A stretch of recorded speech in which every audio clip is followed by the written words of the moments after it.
नमस्कार। हस्तक्षेप में आपका स्वागत है। मैं हूं अमलेंदु। कल टीवी लाइव पर एक गंभीर परिचर्चा का आयोजन किया गया, जिसमें देश की राजनीति में हो रही उठापटक का विश्लेषण वरिष्ठ पत्रकारों द्वारा किया गया। इस परिचर्चा में मैंने भी हिस्सा लिया। आइए देखते हैं इस परिचर्चा के कुछ प्रमुख अंश। साभार। मोदी जी को ये कला आती है कि कैसे ध्यान भटकाया जाए।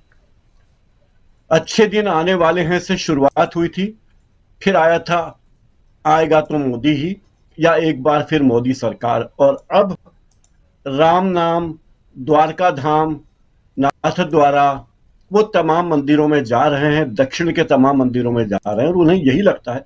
लेकिन कांग्रेस का हर मुद्दा बीजेपी की सरकार, या कहना चाहिए नरेंद्र मोदी, उठाते रहे, उससे वो मानते रहे हैं। चाहे कोरोना काल में लोगों को लगने वाली सुई हो या और भी कोई मामला हो, मुझे पूरा विश्वास है, मैं मुतमईन हूं कि राहुल गांधी ने जो दो मुद्दे उठाए हैं, बीजेपी में अब इतनी हिम्मत नहीं है, इस सरकार में इतनी हिम्मत नहीं है कि वो अग्निवीर को आगे भी इसी तरह जारी रखे। मुझे नहीं लगता कि जारी रख पाएंगे जी। जिस तरह एमएसपी के मामले में कांग्रेस ने तर्कसंगत बातें रखी और तर्क दिए हैं कि कैसे ये काम हो सकता है, उन सब तर्कों के बाद अब बीजेपी के पास कोई चारा बचा नहीं है, क्योंकि किसानों के पक्ष में कांग्रेस पार्टी अकेली नहीं है, पूरा देश उनके साथ है। और लोगों को पता है कि जो गेहूं वे खरीद रहे हैं या जो आटा खरीद रहे हैं, वो उन्हें 40 से 60 रुपए किलो मिल रहा है, लेकिन किसानों को कितना मिलता है ये लोग जानते हैं।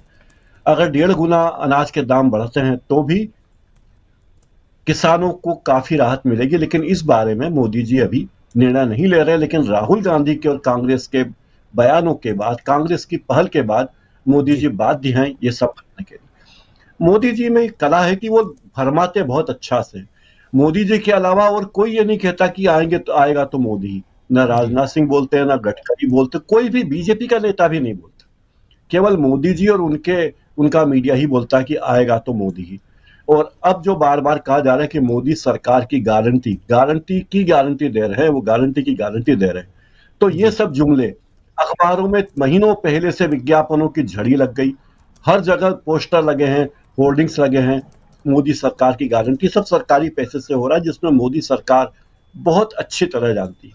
और अभी जब भारत मंडपम में बीजेपी का महाअधिवेशन हुआ, उसमें तो मोदी जी ने कहा कि हमारा न तय है, क्योंकि मुझे जुलाई, अगस्त, सितंबर, अक्टूबर में होने वाले वैश्विक निमंत्रण मिल रहे हैं कार्यक्रमों के। तो मोदी जी लोगों को ऐसे बता रहे हैं कि मुझे न्योते मिल रहे हैं, न्योते भारत के प्रधानमंत्री को मिल रहे हैं।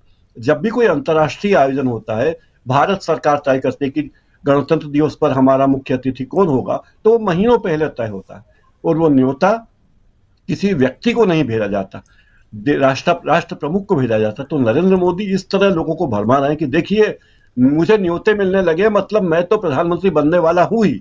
फिर वे लोगों से कहते हैं कि देखिए हम इतनी बड़ी इकोनॉमी हो जाएंगे। तो इन सब चीजों में वो ये बताना भूल जाते हैं कि भारत में पिछले 9 साल में भारत सरकार पर 1 लाख करोड़ रुपए से ज्यादा का कर्ज बढ़ गया है। जो 55,000 करोड़ का कर्ज था, वो 1,55,000 करोड़ से भी ज्यादा का हो गया, बढ़ता जा रहा है। नेशनल हाईवे अथॉरिटी 2,05,000 करोड़, जी 2,05,000 करोड़ बढ़ता ही जा रहा है। इसी तरह इंफ्रास्ट्रक्चर की बात की जा रही, तो इंफ्रास्ट्रक्चर पे देखिए कितना कर्ज भारतीय, मतलब जो हमारे सड़क प्राधिकरण है उसके ऊपर कितना कर्ज बढ़ गया। और अब हम देख रहे हैं कि तमाम सड़कें प्राइवेट हाथों में जाने वाली है। उसकी पूरी तैयारी हो गई कि कैसे ये सड़कें प्राइवेट हाथों में दी जाएगी। या तो अडानी अंबानी के अलावा कोई इस देश में है नहीं जो ले सके, और उन्हें ही मिलेगी। धारावी के बारे में भी फैसला हो चुका है। तो अपने लोगों को, चुने हुए उद्योगपतियों को बंद फायदा देने की योजना मोदी जी को आती है और लोगों को गफलत में डालने की कला उन्हें आती है। उन्होंने जब अग्निवीर की घोषणा की थी तो यह कहा था कि बड़ी क्रांतिकारी योजना है। और एक बात तो मोदी जी कि सैनिकों की भर्ती, सैनिक किसी को रोजगार नहीं दिया जाता, सैनिक रोजगार का साधन नहीं। हमारी सेनाएं देश की रक्षा के लिए है, और देश की रक्षा की कोई भी कीमत, हमारे सैनिकों का वेतन कितना भी बढ़ाना पड़े, वो देश की पहली प्राथमिकता होनी चाहिए। एक और बात आप देखिए कि इस देश में सैनिक जितने रिटायर हो रहे हैं, उनकी तुलना में भर्ती लगातार कम होती जा रही। जब हमारे देश में सुरक्षा बलों की संख्या 14 लाख से अधिक थी, अलग अलग सभी को जोड़ ले तो शायद ये और भी ज्यादा होगी, लेकिन अब जितने अधिकारी रिटायर हो रहे हैं उनकी जगह भर्ती नहीं किए जा रहे हैं। तो ये देश में पहली बार हो रहा है, वरना हमेशा सेना में भर्ती एक स्थायी चलने वाली प्रक्रिया थी कि साल में 2 बार या 3 बार सेना में भर्ती होती थी, सैनिक मुख्यालयों में जाके लोग आवेदन देते थे और एक रूटीन प्रक्रिया थी। लेकिन अब सेना में भर्ती को भी अग्निवीर बना दिया गया है ताकि निजी क्षेत्रों सुरक्षा बल सिक्योरिटी गार्ड मिल सके, 2-3-4 साल बाद लोग चले जाएं और सरकार को जिम्मेदारी नहीं उठाना पड़े। तो ये गैर जिम्मेदाराना व्यवहार है। इन सब मुद्दों पर विपक्ष जैसे घेर रहा है मोदी सरकार को।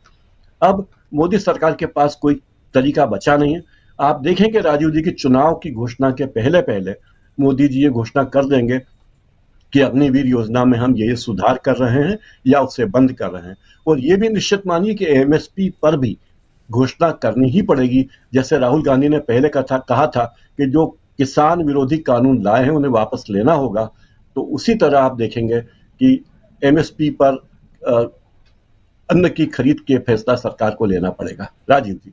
जी बिल्कुल बिल्कुल। प्रशांत टंडन जी, विपक्ष कैसे कैसे घेर रहा है यहाँ पे?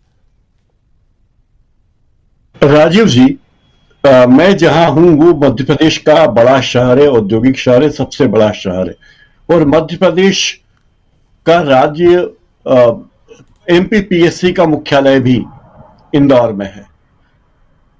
जीतू पटवारी ने युवाओं को रोजगार के मुद्दे पर जो मुद्दे उठाए हुए पूरे प्रदेश में बहुत तेजी से उठ रहे हैं। कांग्रेस ने पटवारियों की भर्ती के मुद्दे को भी उठाया और अन्य नियुक्तियों के मुद्दे को भी उठाया। मध्य प्रदेश में पीएससी में जहां पहले 2000, 3000, 4000 नियुक्तियां हर साल होती थी, वहां इस साल केवल 60 नियुक्तियां हो रही है, 60, और उसके लिए 2 लाख से ज्यादा अर्जियां आई है। एमपीपीएससी का यह हाल है कि 2017 में जो परीक्षाएं होती हैं उन परीक्षाओं के नतीजे 2022-23 तक नहीं आते।